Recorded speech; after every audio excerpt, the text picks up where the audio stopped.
Here we go, it's all about you, it's all about me, it's all about what we do. Making art, you and me, trying to find something to believe. Because I'm running wild, I'm running free, still got a lot of shit left to see. Welcome back to my channel. It's your girl Britannia with Britannia's Waves, and we're here to talk about Bridgerton Part 2, and specifically Pen. So, as you can tell from the title of this video, today we're going to be talking about Penelope, Season 3 of Bridgerton, Part 1 and Part 2, but we're going to talk about Penelope in general as well. So we're going to be talking about Season 1 and Season 2 as well, of the events from past, as we touch on Penelope and her relationships in Bridgerton. This author dares to venture that Miss Penelope Featherington's third season out is poised to be her most eventful. Will the Ton's perpetual wallflower finally leave behind shadows and obscurity? The main relationships that I want to analyze involving Penelope are Penelope and Colin, Penelope and Eloise, Penelope and Cressida, and finally, Penelope and her mother, Lady Featherington. Now, let's start off with the analysis of Colin. So I would say when it comes to Penelope and Colin, they have the least developed relationship when it comes to what we see on screen. Not to say that their relationship is shallow, but it is not developed for the viewers, because when we meet Penelope and Colin, they've already been, childhood best friends for quite a while now. Obviously, she's also friends with his sister Eloise, and in actuality, that is Penelope's best friend. That's her friend. Although Colin is a friend to her, she's really not a friend to Colin, because she doesn't see Colin as just a friend. She sees Colin as a crush, and she has for quite some time, as we know.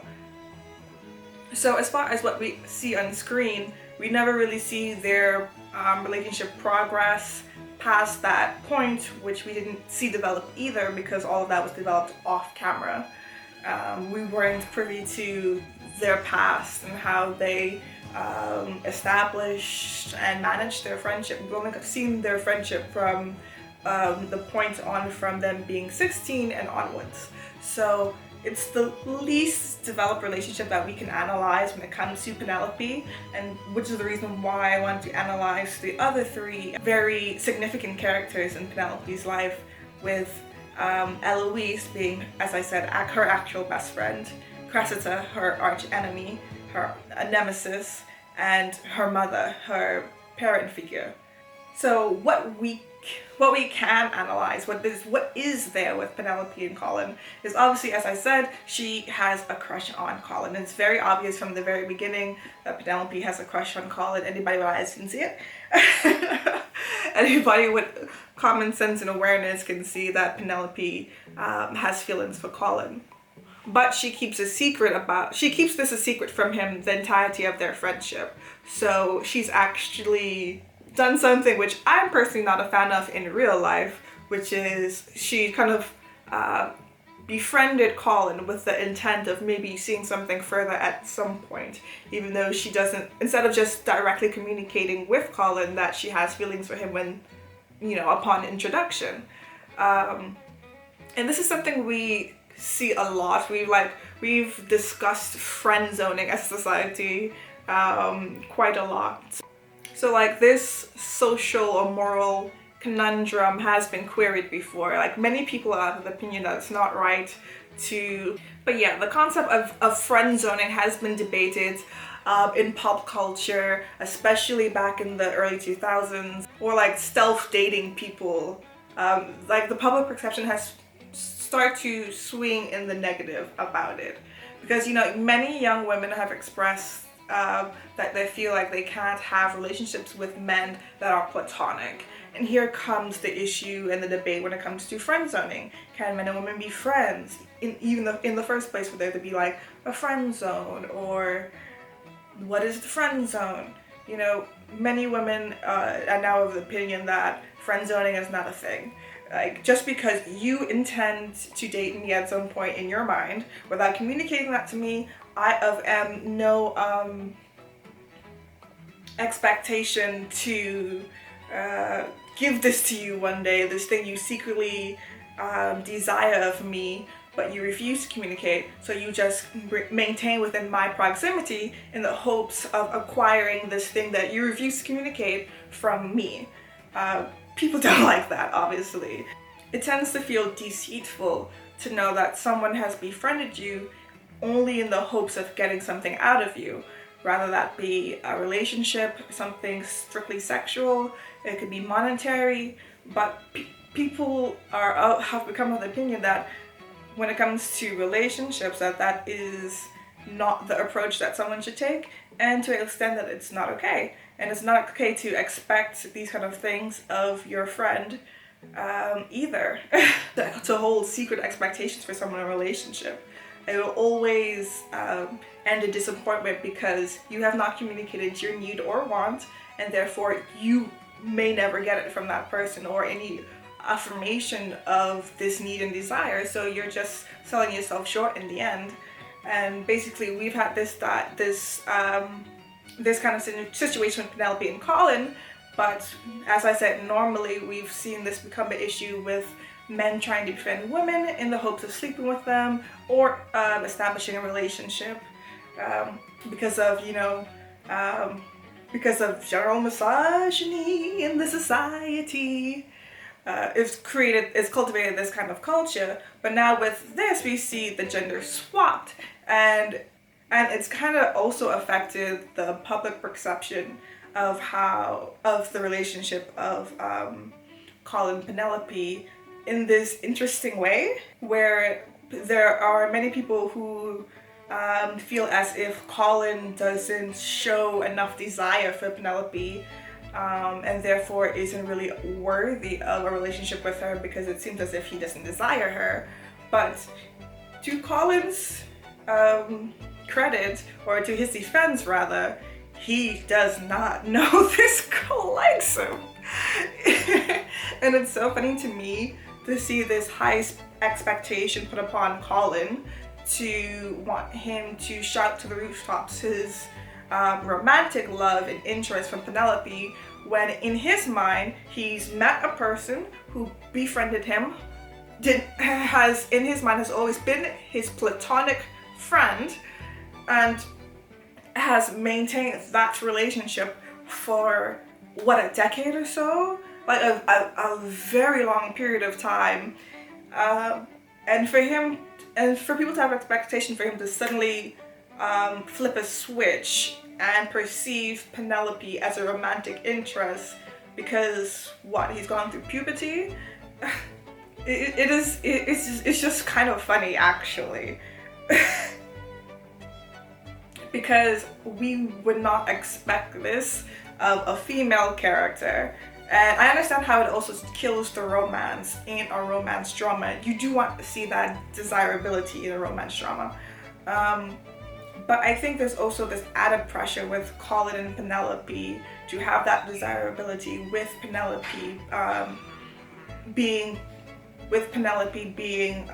played by a mid-sized actress, or just like a woman who's not a size 0, a woman people would describe as being a bit more plump and full and curvy. So I feel like because we don't normally see women who look like that represented in a desirable way, in a sexy way, we've been seeing them mocked for quite a long period of time in society. The skinny look has been the beauty standard for a few decades at this point now.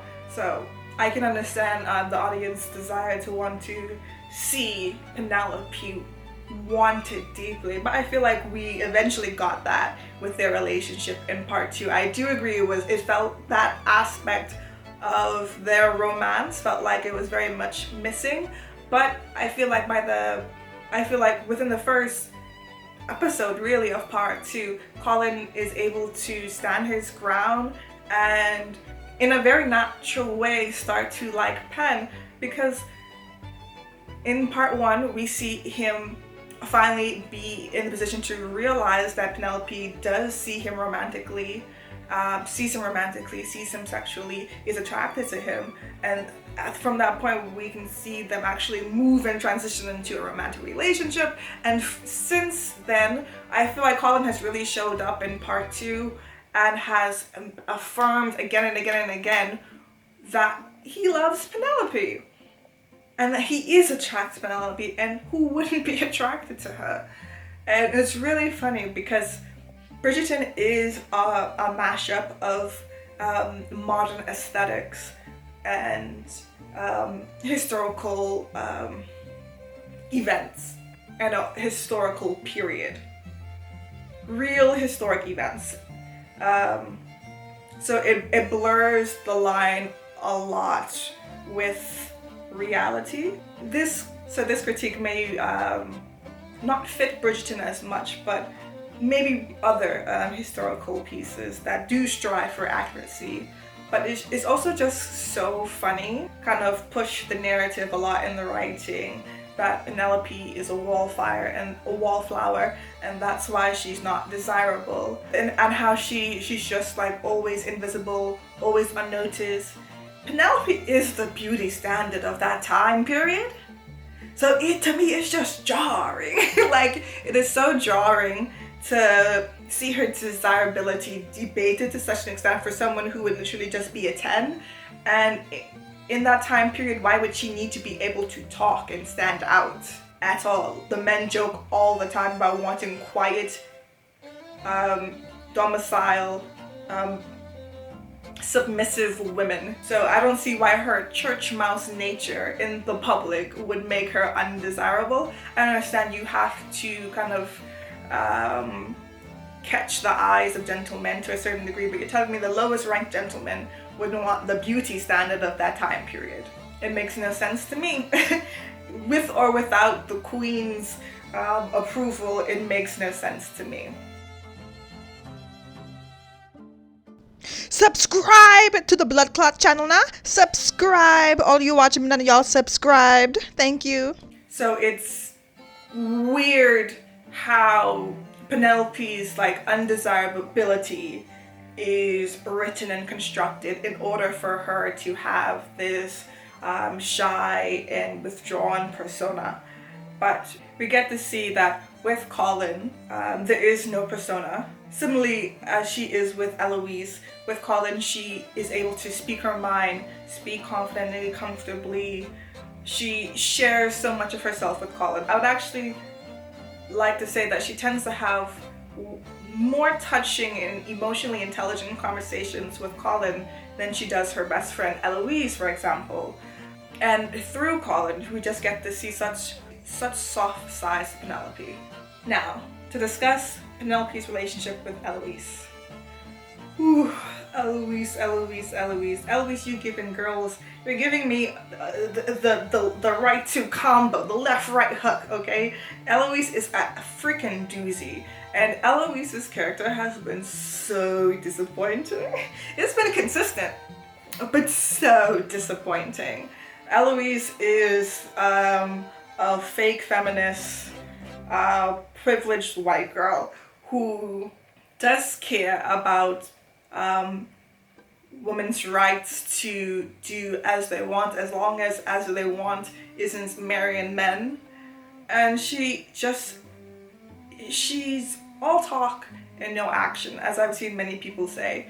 And we see that with her, and we see that often juxtaposed with Penelope. Those two characters, they're polar. Those two characters are very much yin and yang. They're foils to each other.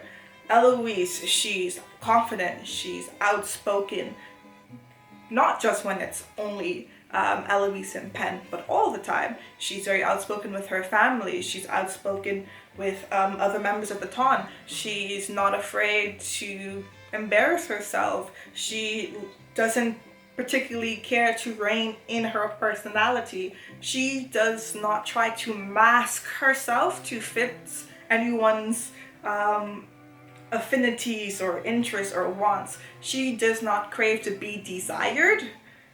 All she craves to do is be an intellectual, to read and to participate in certain activities that because she is a woman, she hasn't been allowed to do because it's not within her jurisdiction, because all of her activities should be tied to a man. But of course, most things people are interested in is because it's relevant to themselves, obviously. However, to have certain interests, like an interest in political movements or social concepts, you actually have to understand those constructs or really relate to the values of those movements to really fully delve deep into them.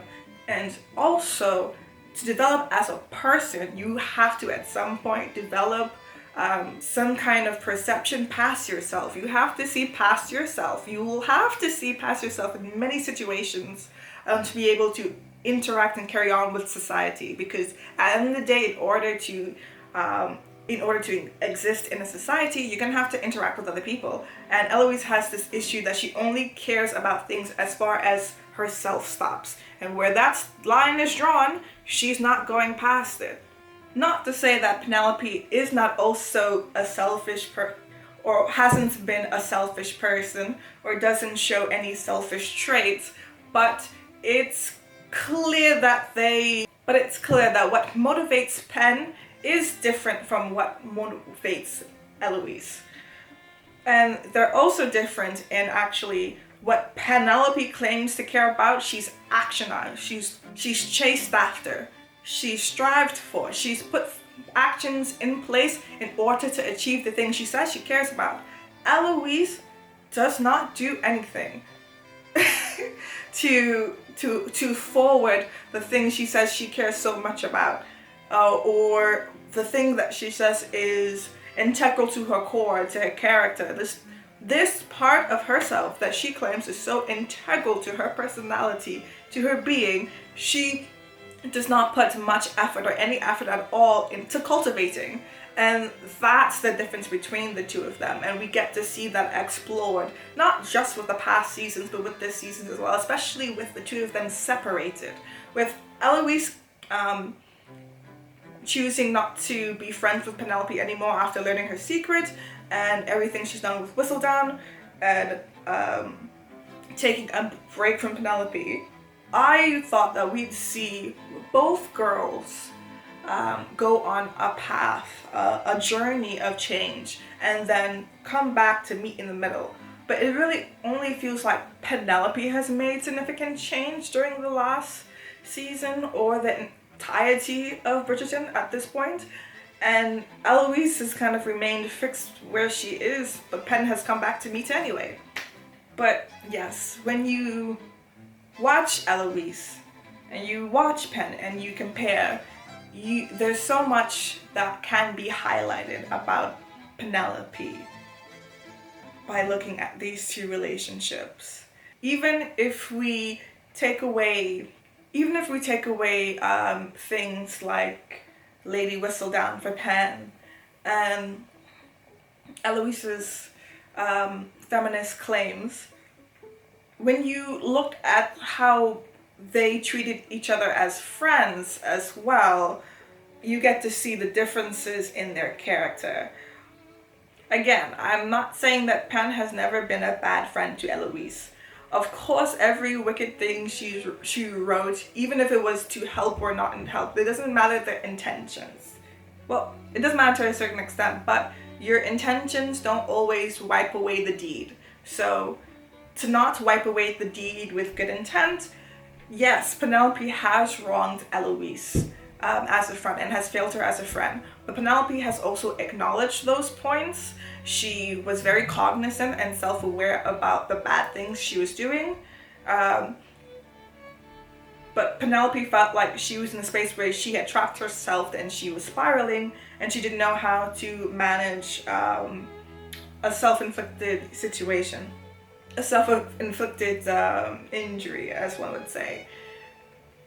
But with Eloise, Eloise was not being a good friend from the very beginning, unfortunately. At least you can say with Pen that Pen was putting a lot of effort. You see that E word comes again, effort. She was putting a lot of effort into maintaining their relationship as well. And Eloise was not. Eloise is very dismissive of other people's issues. Even her friends, the people she says are her closest friends, she dismisses quite easily.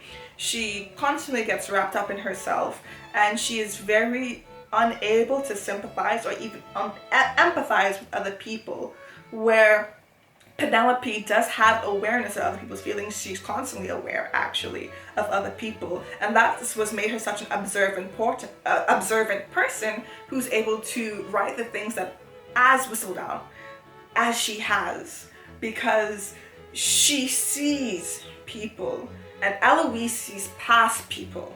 Eloise only sees people as far as a connected goal, want, desire, need from that person. Past that, she does not see people. Penelope sees. Penelope sees.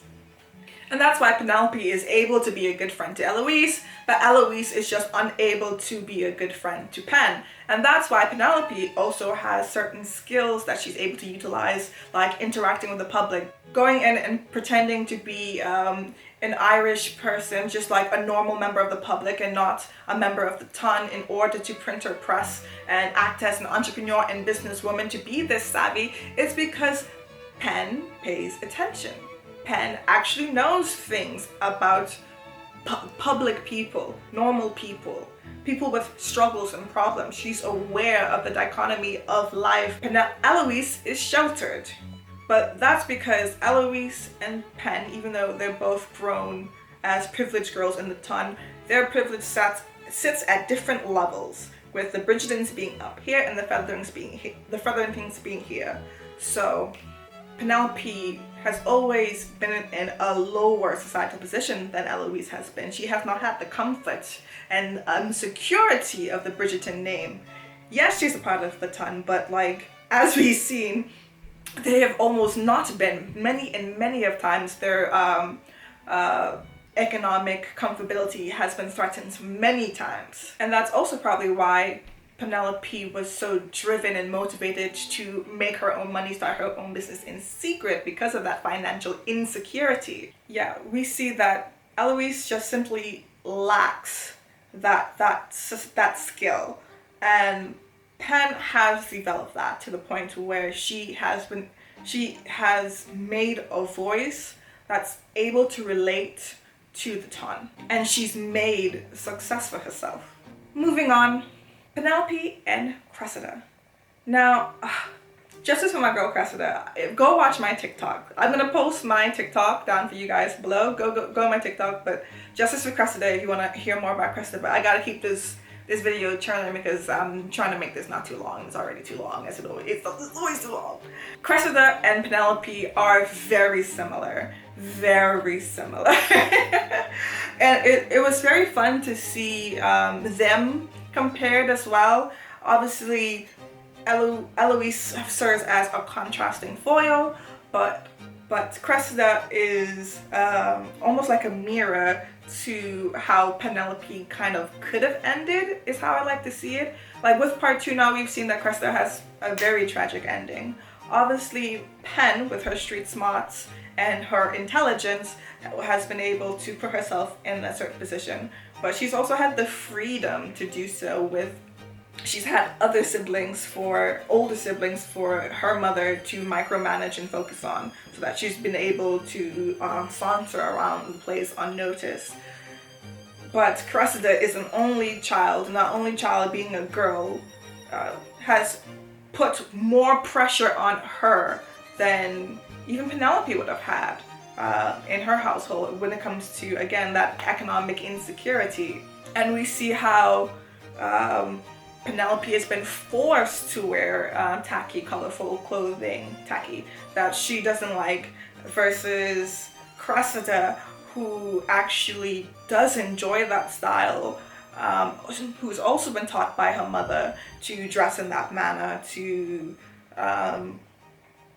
try to catch male attention or validation as best she could with all the resources that she could in order to secure her spot financially and societally, you know, secure her future. Yeah. For the most part, the only difference between Cressida and Penelope is that Cressida says mean things to your face. And she's a bit of a bully because she constantly attacks and targets just Penelope. And again, if Bridgerton would actually write in the right historical narrative and have Penelope be the beauty standard, that would make more sense from Cressida than the wallflower thing, in my opinion, honestly.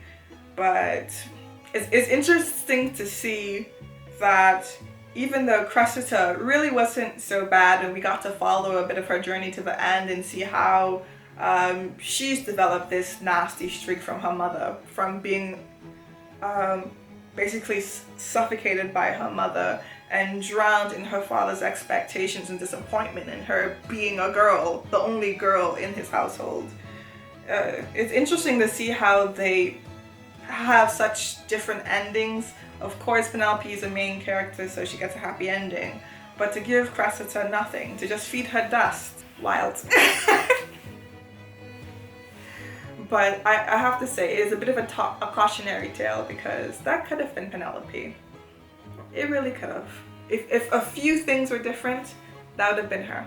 And lastly, I want to touch on Penelope and her relationship with Lady Featherington, her mother.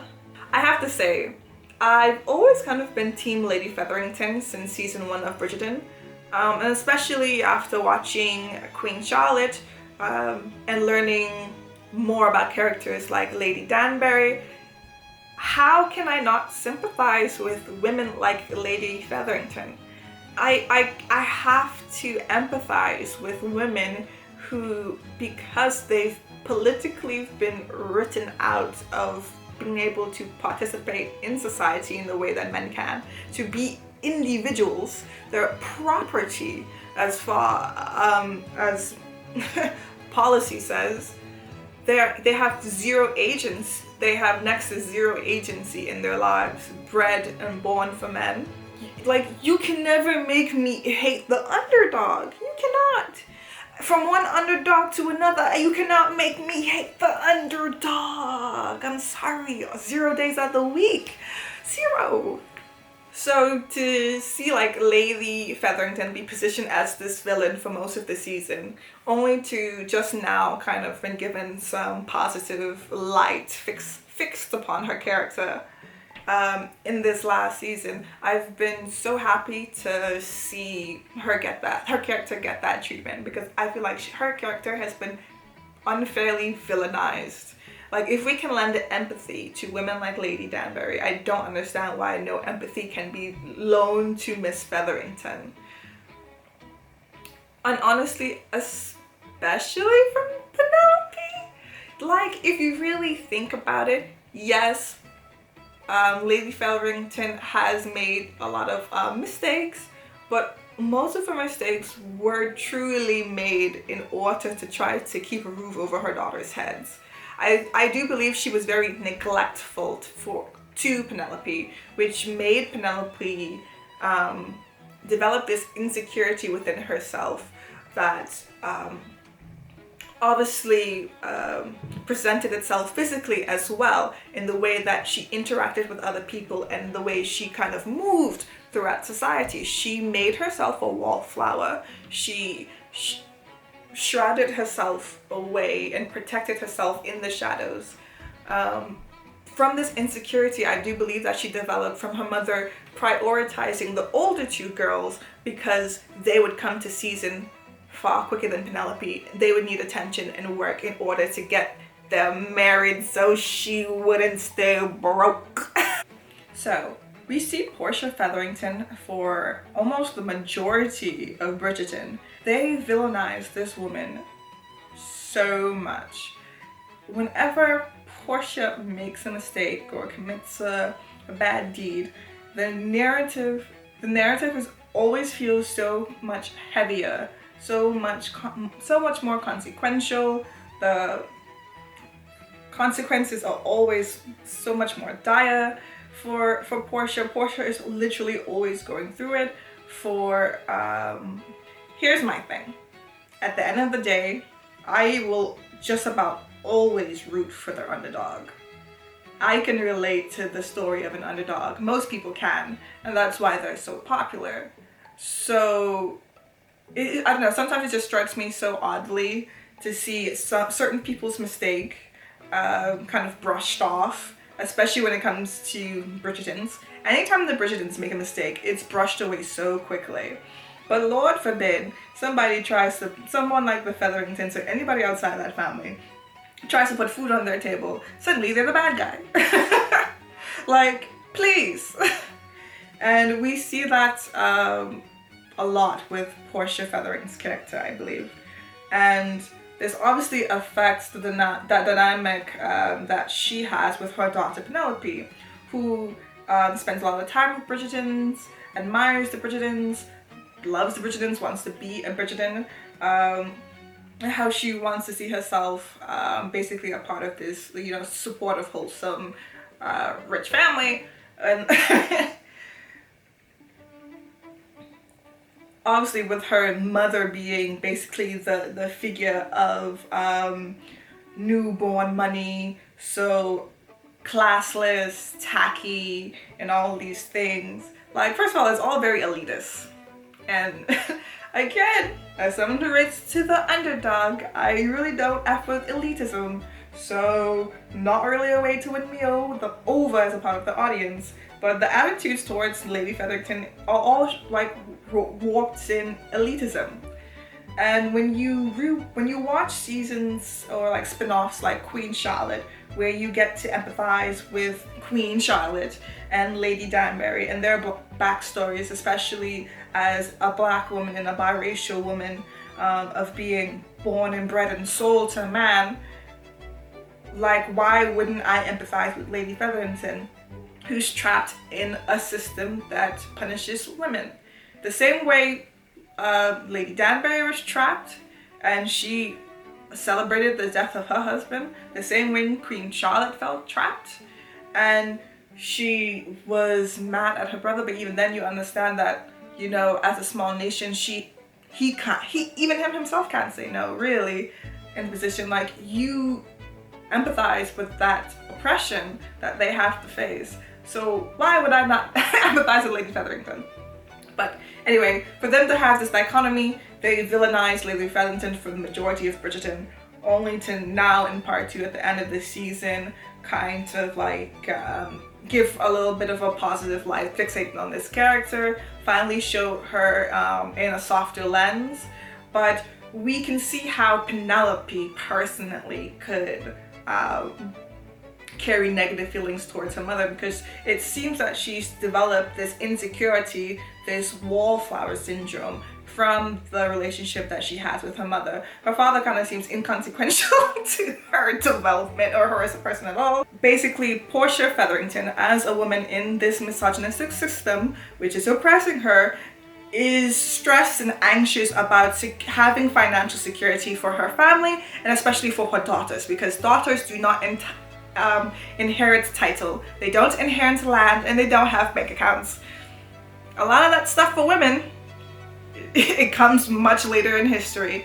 So I think, unfortunately for their relationship, this creates this pillar and this obstacle where they can't connect, because Portia ends up prioritizing her oldest 2 daughters because they will marry first. She needs them out the house first. She needs to get rid of Tweedledee and Tweedledum, which creates this atmosphere, which it seems as if Penelope is in this Cinderella situation with an evil stepmother and evil stepsisters. However, this is not actually the case. Her sisters don't hate her. Her mother doesn't hate her. She neglects her, yes, but it's all in the strive to try to provide for her anyway. I think it's one of those issues where, in a family, sometimes you have parents can have one child that needs more attention for whatever reasons, learning disability, this, that, and another. And then you have another child who probably doesn't need as much as support. to operate within society. And therefore, if you're a parent with less resources, less time, less money, or for example, a single parent, which Portia basically is, you end up prioritizing a child over the other in order to have the family succeed, essentially. Or even without that in mind, sometimes you just don't realize that you're neglecting the other child because of how much effort you're putting into this other child. And I think that is what has happened here. And Penelope starts to resent Portia, and Portia doesn't help by not having a healthy, communicative household. And so this dynamic develops between the two. But at the end of this season, we get to see Penelope see her mother really for how she is when her mother finally realizes that Pen doesn't feel fully loved and fully seen by her. When Colin snaps at Portia at the end of part 2, she actually is taken aback that Colin or Penelope would think that she doesn't care for Penelope, and she self-reflects, she acknowledges it, she says she's sorry, and she changes her behavior. Well, did she say she's sorry? Meh. She changed her behavior. That's the important part. At the end of the day, sorry or no sorry, she changed her behavior, and that is more than I'm ever gonna get from my mother, or a lot of people's mamas. Okay, that is an Encanto Disney Pixar ending. But I'm so happy to see their relationship kind of mend finally, and Portia get a more positive light, especially in the wake of Penelope's transformation and step into confidence that their relationship can step in the right direction. And that has been my relationship analysis for Penelope and Penelope's relationships in all seasons of Bridgerton, but especially part 1 and part 2. And that is all, folks. And I hope you enjoy it for next time. Here we go, it's all about you, it's all about me, it's all about what we do. Making art, you and me, trying to find something